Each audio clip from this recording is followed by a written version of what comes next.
Hello everyone. Hope you guys are doing great. So in my today's video, I'm going to discuss with you about the result of ETHOS Limited. We'll go through their Q4 FY26 and full year result.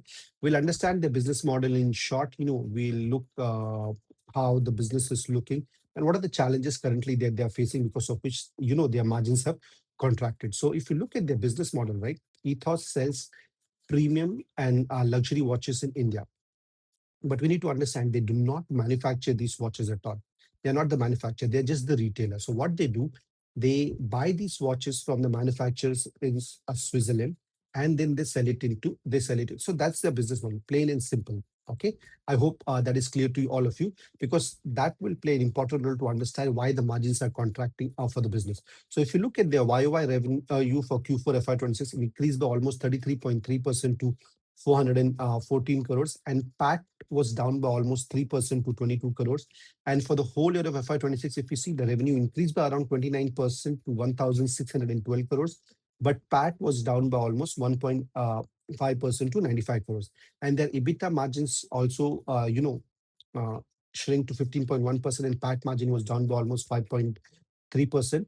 But at the same time, if you look at their same store sales growth, right, it was quite impressive. It increased by almost 14.2% YOY. And their average selling price of watches have also increased to around 2 lakh 7,000. And they have this another division called as billing pre-owned segment. Over here, what happens, right?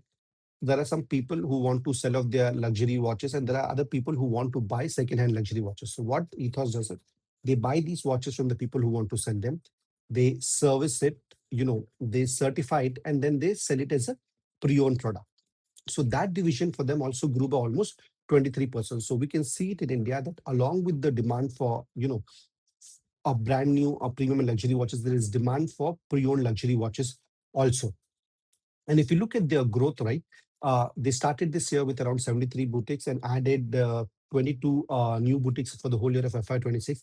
And they entered six new cities such as Ranchi, Jodhpur, Srinagar, Kanpur, Agra, and Faridabad. And in the Q1 of FY27, as of now, they've added almost four new stores. So this clearly shows that there is a demand in India, and they're trying to capture this demand. And along with these things, right, they have two new luxury brands which they have added, which are not related to watches, but which are related to, luxury jewelry and how to say, luxury luggage segment. So the brands are Messica and Remova. Over there, also the management has said that they are doing quite these two brands are doing quite well, and as they are they're increasing their sales, they are planned to add new boutiques related to them also.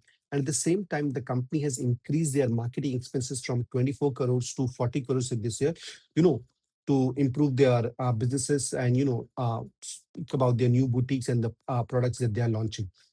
Even though all these things they are doing well, right? And we can clearly see that the sales are increasing, the same store sales growth are increasing. But at the same time, you might be asking, Masood, then इनके profit के साथ क्या हो रहा है? Because the profit is not growing at all. Actually, the main reason is because of the INR depreciation against CHF. As I told you, their business model is that they import these watches from Switzerland. So they have to pay them in CHF. So if you look at the CHF and INR rate, right, at the end of 31st March 2025, the INR again, CHF was around 96.98 rupees, close to 97 rupees.